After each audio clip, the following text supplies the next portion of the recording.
the reason your marketing isn't working is because you're making yourself the center of the story.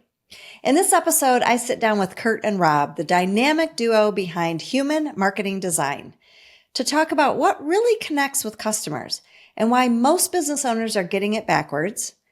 If you have ever felt overwhelmed by marketing, confused about your messaging, or wondering why you're not attracting more customers, then this conversation is for you. Learn how to build marketing that's simple, smart, and most of all, human. You're listening to the next episode of the Main Street Success Stories podcast. I'm your host, Jennifer Koch, a 25-year entrepreneur, and I created this podcast to share others' journeys to help you learn, grow, and stay motivated, and know that you are not alone in this game called entrepreneurship. I invite you to listen in to my conversation with Curt and Rob. Welcome to the Main Street Success Stories podcast. I'm your host, Jennifer Koch. I've been a business owner for about 25 years, and now I'm a business coach.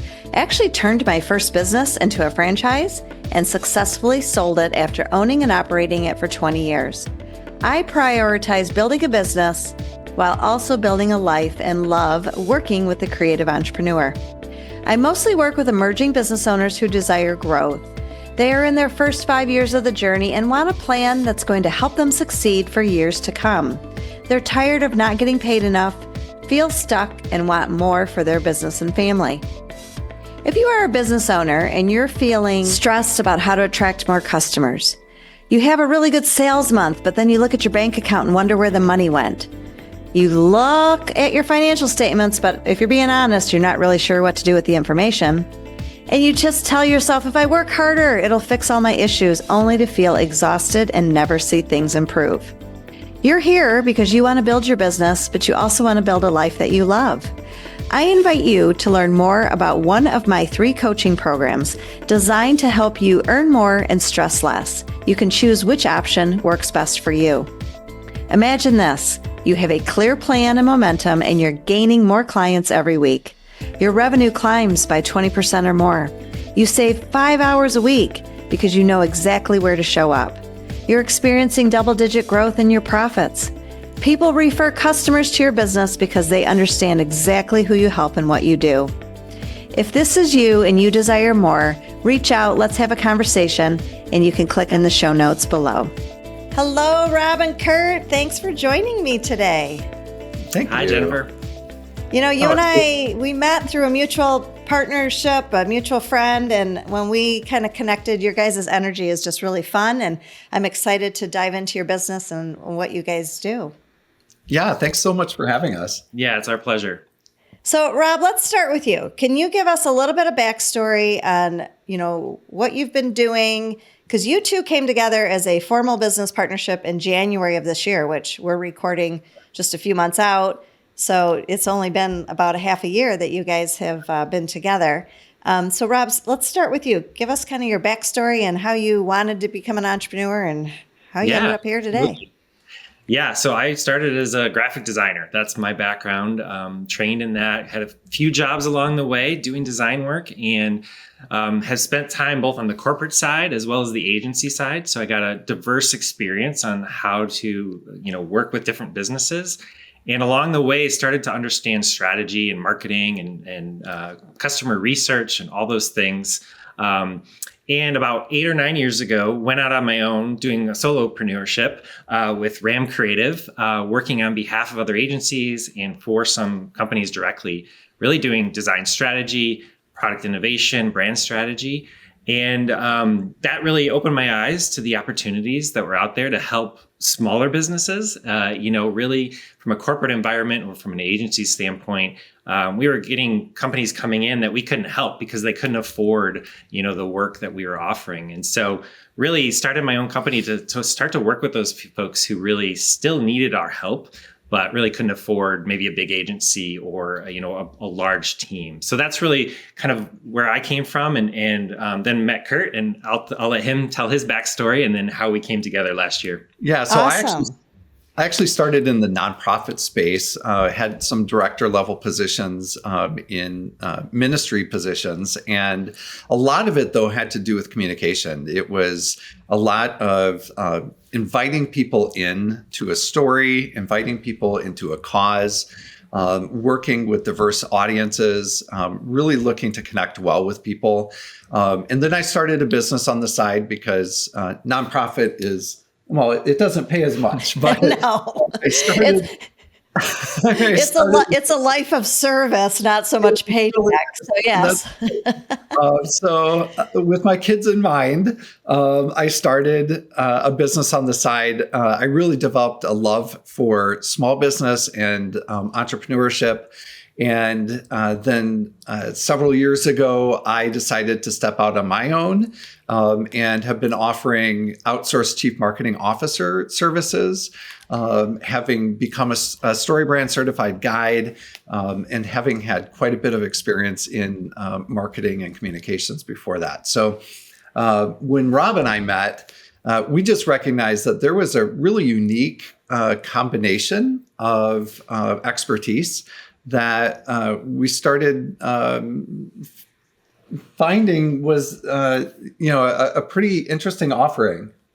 Yeah, so part of my background is human-centered design as well. And so really what that means is understanding the needs of your customers and identifying those insights. What problem are you solving for them, and let that inform their strategy or the design solutions they came up with. So it's very complementary for the StoryBrand framework, where it's centered around the customer and what their need is, and you build story and messaging around that. So that's where we saw the opportunity to complement our skills. And we thought, hey, let's bring this together. We were both on our own, and stronger together, I think was our idea. I can't remember who came up with it first. I think Curt proposed it to me when we were golfing and saying, hey, maybe we can do this thing together. So we spent a few months building it out, and we actually tested it with some of our close, friends and some other folks in the industry to really vet, like, hey, is there something here that we can really leverage and bring to market? And that's where HUMN was born.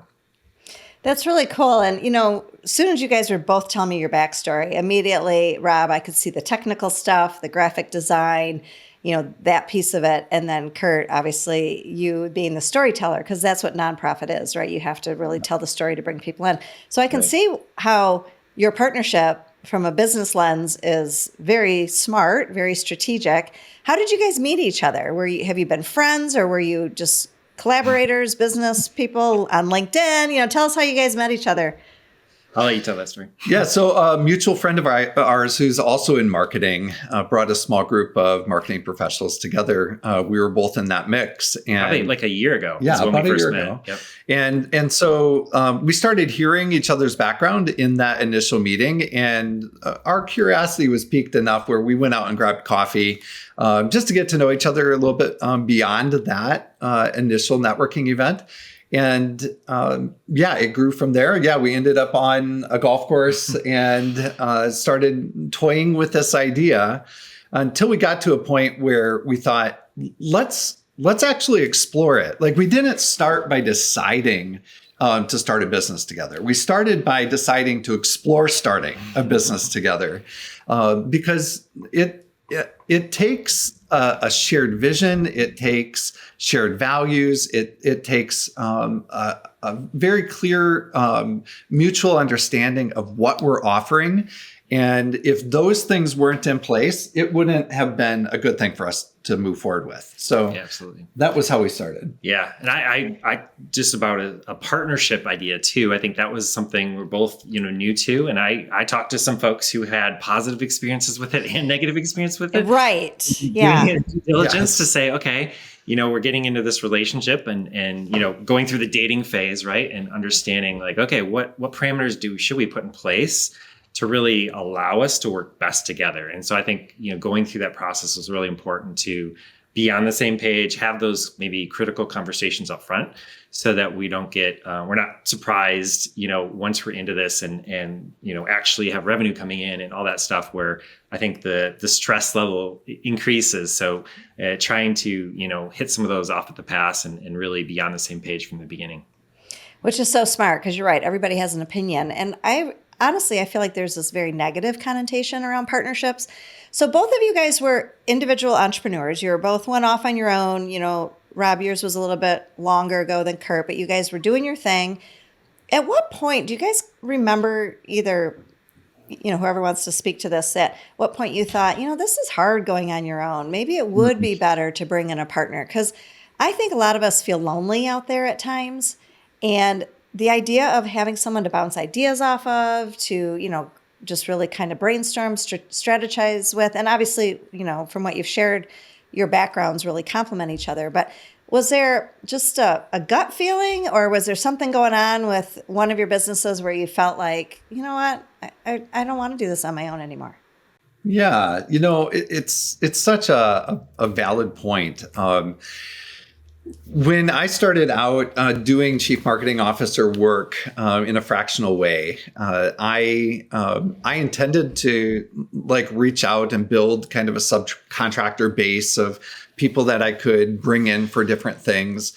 But there was kind of a loneliness involved in that, where they weren't really my team, right? And the clients that I was working with, we had great relationships, but they weren't really my team. And so I think also just having enough emotional intelligence to understand I'm gifted in some things, but I'm not gifted in other things. And it takes some pretty specific skill sets to succeed. And the combination of those realities coming to light for me after a couple years of being on my own made me interested in searching out and finding someone to do this with. That's really impactful, and you nailed you nailed it as far as the emotional intelligence. And we're not meant to be good at everything. And who are we going to surround ourselves and bring into our businesses to help us? And you're right. A lot of times the contractors they're not going to, invest in your business at a level that a partner would. Absolutely. Yeah. And for me, I think, I was on my own for about 7 years, but I was working on behalf of other agencies. So I was a part of a team in a different way. So that fulfilled, I think, a lot of that, where, we would get together, once a week and kind of go through the process. So I didn't have that gap as much. But then as things kind of slowed down post-COVID, I think I actually jumped back into a full-time role for 9 months with an organization in a corporate environment to say hey, I need that community. I think we were built for a community in different ways. And so I gave that a shot and realized I wasn't cut out to be in a corporate environment anymore. So I restarted RAM, and that's really the same time we met each other and thought, well, there's a piece of this that I can bring then into this business, have that collaborative piece, have those complementary skills that we can offer. And I think that's really what I think the initiative for me to okay, let's consider this partnership now, moving forward into this next phase of my career and how we can really take that to the next level. Well, and I think especially in a creative type of an industry, it's even more important to have people that you can collaborate with and design with. All right, so let's talk about, you guys obviously went into this with a lot of structure. You mentioned that you talked to people that, said, yeah, great idea, not such a great idea, but really gave you some pointers on how to structure your communication, how to make decisions, your roles, all of that. So you got that figured out. You're jumping into a space that's very saturated. Let's be real. I mean, most of us are, right? Most of our businesses are in a saturated space. So you guys had to come up with a way to differentiate yourselves. So Rob, your background is dealing with, business to business. Now you're more dealing with consumers, like you were supporting agencies. Now you're dealing with businesses that are your actual consumer now, correct? Have you guys kind of found your lane of who you like to serve, or are you still kind of working that out, which you're still early in it? I always feel like that kind of comes as you have a few projects under your belt. Yeah, no, it's a good question. I think we're still trying to figure it out. And I think, at some point we might niche down and identify, okay, here's our sweet spot. But I think part of the process and how we approach any of our projects is very iterative. And it's kind of we're prototyping this as we go. So we had an initial thought of okay, here's the packages, the offerings we think will resonate. But it kind of goes back to my standpoint of let's go test it with real people and then pivot and adjust on the as we go. And so I think we're still in the middle of that, with it being 3 months old. But we're getting feedback along the way and saying, well, this worked here, or this is a good fit for us. This isn't, and understanding some of those. So I think we're coming to the end of the first quarter. I think we talked about last week of let's have a quarterly review. Where are we? What is working? What isn't? And then kind of adjust and go from there. So I think that's just healthy as part of any process, especially from this, from a marketing standpoint. It's reevaluating what we're doing and having those touch points with real customers so that you're getting that insight. Because I think a lot of times you can get kind of blinders on and like, well, here's our path forward, and a year later you realize, oh, wait, we're veered off course here. And so having those touch points both with each other and with our customers are important. I was just going to say, I think there's a temptation to try to figure everything out in advance. And it leads to like elongating the process and never really getting going. And so as we evaluated initially, how much do we need to know before we start? We determined there's going to be processes that we have to build into this where we step back and say, okay, what have we learned from that initial phase? How can we adjust? How can we tweak? How can we learn? But we ultimately wanted to get started. And we wanted to go out and start serving people. Okay, so take us through your approach. So when you're starting to work with your customers, I know you talk a lot about the human-centric. You talk a lot about StoryBrand marketing, which I am a huge, huge Donald Miller fan, and I really want to dive into that too. And, this idea of driving authentic growth. These are all buzzwords. They all sound great. Take us through your approach as, Rob and Curt, how you're servicing your client, what you're looking for, the layers of the onion that you're pulling away for your client, and then where you take them.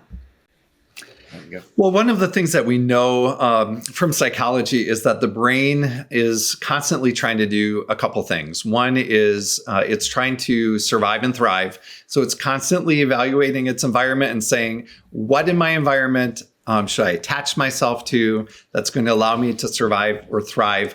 The other thing it's doing is it's trying to conserve calories. So when there's confusion, when it's unclear what something is, we let go of it. And so we understand the realities of that as it applies to marketing. The reality is that if you don't have a very clear, cohesive story that begins with your customer, it's going to be really hard to keep their interest. If it's confusing in any way, they're gone. If it's not clear to them how it helps them survive or thrive, they're gone. So at the very basic level of what we offer, it's attaching itself to real life principles and realities at work. And I think as small businesses, what I see often is we know what we want to do, whether we own the pet store or we are a service-based interior designer or a coach consultant. We know what we want to do.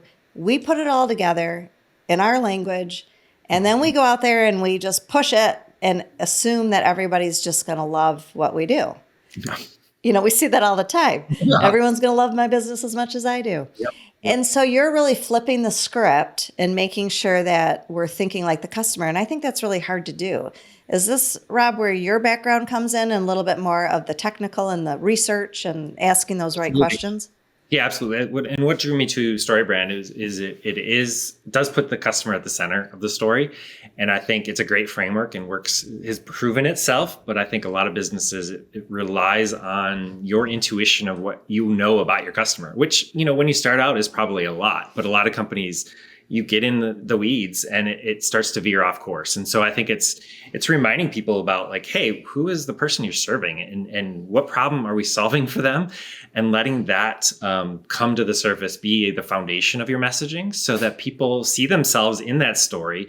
And we're like, yeah, that's me. How can you help me? And I need a guide to walk me through this. And I think that's compelling. I mean, I think stories proven itself over history, right? You get sucked into a story, you're going to see how it gets resolved. And I think that's even, a simple way to look at how your website works, right? Like, if you can suck them in and understand it, they're gonna scroll down, and understand your business even more.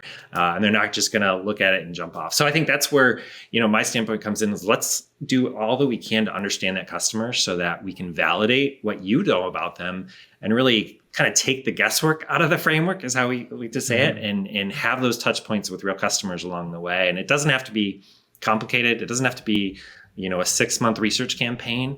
It can just be, talking to 5 to 6 of your customers, sitting down with them for 30 to 45 minutes and really understand their motivation behind their behavior and what problems are they really facing. And that's really, I think, where those insights come to life and what you can really connect with them at a different level than just maybe a survey or anecdotal, comments on Google reviews, right? It's asking those why questions, I think, that really, opens up the insights that really help drive some of that messaging.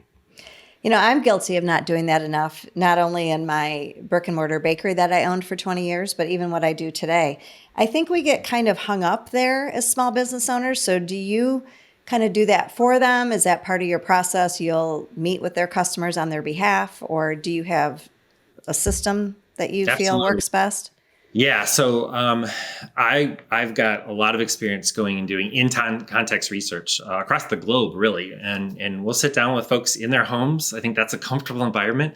I think, focus groups are great, but it doesn't feel comfortable for a lot of people. And there's a tendency, for groupthink to take over. So I think I found the best is to just sit with somebody one-on-one in a comfortable environment and ask them questions and get them comfortable talking. I think it's something we take on. We can do it remotely now, with the technology we have. And I think what we try to do is remove the client from those conversations as much as we can. We record them, we'll transcript them so we can share back with them. They can see it. But I think once you remove yourself from those conversations, I think customers are more open to share honestly and not feel like they're offending, a company or a spokesperson or anything like that. So that's some of the rules I think we put in place to help customers feel comfortable and share, really what they're thinking. And then we can package that up, distill it down so that the client can really leverage those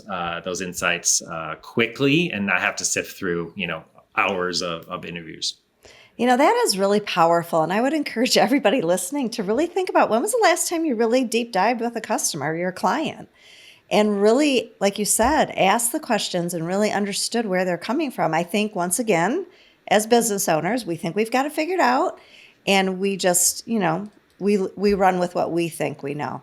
So now, Curt, you said you got certified in StoryBrand. For those that aren't super familiar with StoryBrand, take us through that concept and really the basis of that. Absolutely. So it was developed by Donald Miller. He is an expert storyteller himself. He wrote Blue Like Jazz and then made a foray into marketing, which makes sense. Marketing is about storytelling. But what he understood was that when you engage somebody in a story, you invite them into the whole part of the story. So if you're watching a movie, for example, and you recognize that there's a problem that's come up, all of a sudden you're interested in knowing what's the conclusion of this. Like if there's never a problem that was introduced, it would be boring. Like nobody would be interested. The story begins when the character encounters a problem. So what he did was Donald Miller allowed for there to actually be some structure around this. And so he developed a 7-part framework that identifies the character, the problem they encounter, and then the business comes alongside as the guide to the character who's encountered this problem, and offers them empathy and authority, but also a really clear, simple plan. The other component is there has to be a really clear definition of what success is and what failure looks like. If the guide is giving them a plan, the motivation for the character is to achieve success rather than failure. So with those 7 components, if a business can very clearly identify what those are related to what they offer, then you're able to leverage that as a really clear, cohesive story to engage your customers in. So it all goes back to the initial conversation with your customers to really pinpoint what they're tripping up on and what you can help them, and then take them through this 7-step framework. A lot of times, I think we start with what they know. So we'll draft out the framework. We're like, okay, yeah, what do you know about it? How do you fill in these gaps? And then we'll go validate it with customers and say like, okay, is this really the problem they're solving? Mm-hmm. Is this how they're emotionally dealing with the problem? Or, what's their philosophical thought about why this is happening? Because again, a lot of the folks, when you start a business, you pretty have a good understanding of what those customers are because you probably are one or were one at one point. And I think it's just a matter of like, okay, let's validate this with real people and use that so that we're not building that foundation with some gaps. And I think that's part of how we structure, working with folks is let's start with that foundational layer and then build off that. It reminds me of a client I had. She started a fashion boutique, a consignment resale fashion boutique. But her business model is everybody donates items to her. She sells them, and then she donates 30% to local charities in her area. She, for the first 3 years of her business, thought that people were coming to her and buying from her because they also cared about the charities that she was donating to. Because she was so passionate about it. That was her business model. That's how she started. That was all her marketing. And what was interesting is we did what you're talking about at a top level, not as deep as you guys go. And what we learned was that most of the people didn't even realize that was happening. They were coming into this, unique boutique of used items. They were there because, yes, sustainability was important to them. They didn't want things going in the landfill. They wanted to repurpose. But more importantly, they just wanted cheap fashion. It's a good deal. Right? That's what they want.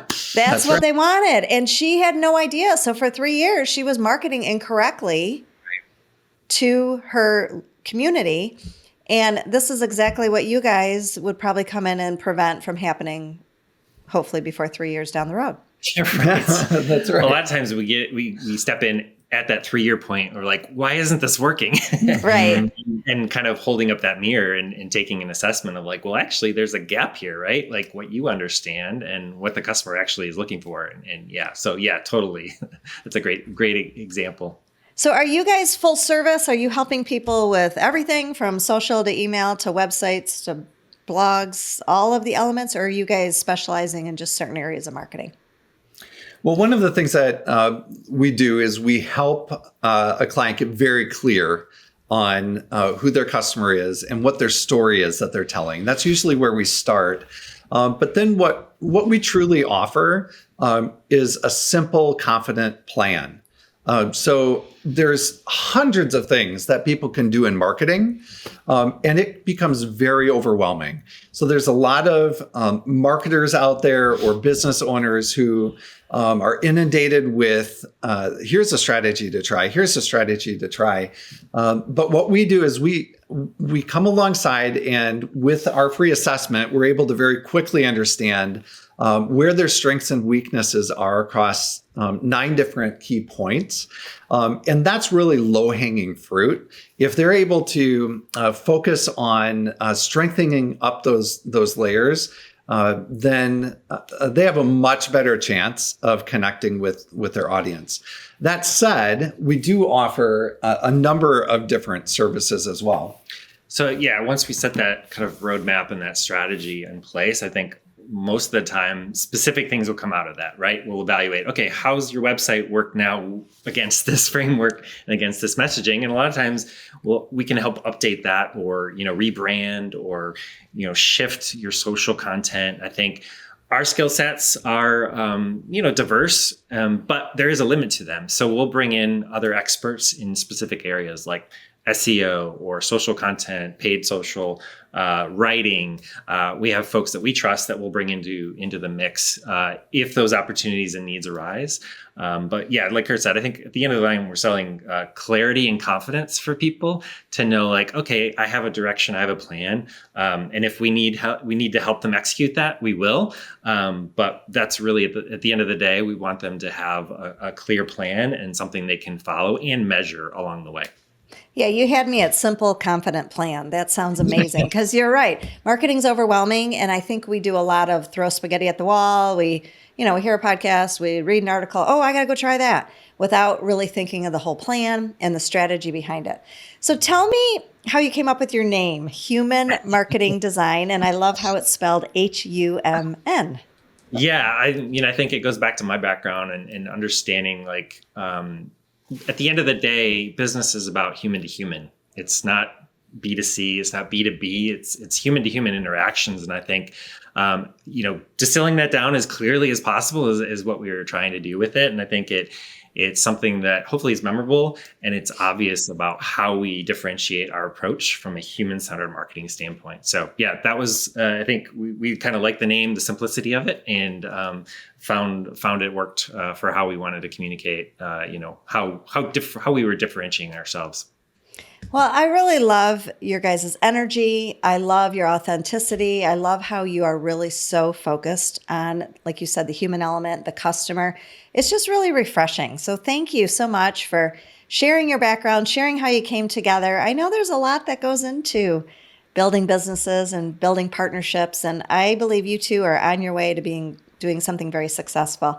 If someone's listening today, what's the best way for them to get a hold of you? And, what would be the next step if they wanted to learn more about your services? Well, one thing I would say is that we spell human, HUMN. So we take the A out of human. So they can easily find us on our website. That's gowithhuman, human without the A.com. Yeah, and like Curt said, I think if we reach out, we also offer a free marketing assessment for people to take. It's simple, about 30 questions, takes you about 5-10 minutes, and it generates a full 40-page report that is also free, and it just kind of gives you a snapshot of how you're doing in your marketing. And so that's a great starting point for people. And if people are interested, they can reach out through our website, and we'll send that link over and walk through it with them. One of the things we didn't talk about before this, but we offer a consult that comes following that assessment, and we usually charge some for that. But for any of your listeners, we'd be happy to throw that in for free. Awesome. Well, what a great tool, the free marketing assessment. I mean, I would encourage everyone to take advantage of that because it changes, it evolves, and our businesses evolve, and we really need to make sure that we are focusing and changing and adapting as we go. So thank you guys so much. Love your story, love your business. I'm going to be your biggest cheerleader, and I just really appreciate you coming on and kind of sharing with us. I feel like the key takeaway from today is we all have to take our business owner lenses off and put on our customer lenses. And that's a great reminder. So thank you so much for joining me. Thank you, Jennifer. Thank you. I hope this conversation with Curt and Rob has you thinking differently about how you're showing up in your marketing. Here's one encouragement for you. Talk to one of your customers this week. Ask them why they chose your business. Ask them what drove them to pick up the phone and call you or reach out to you online in the first place. And then sit back and really listen. You might be surprised by what you learn. If you're ready for more clarity, I encourage you to take advantage of their free marketing assessment. The link is in the show notes below. If you're ready to truly grow your business, I invite you to check out my program called the Earn More, Stress Less Growth System. It's designed to help creative entrepreneurs just like you increase revenue, improve your profits, and finally pay yourself more on a consistent basis without burning out. You have 3 options to join depending on where you are in your journey, and all of them are built around real-world strategies that work and help my clients achieve double-digit growth. The time is now. No more waiting, no more guessing, no more trying to do everything on your own. Let's build a business that not only grows, but gives you the freedom and fulfillment you desire. To learn more, find information in the show notes below. Once again, thank you so much for listening. I hope this conversation is helpful to you. And until next time, keep building and remember to support your local businesses. They need you more than ever.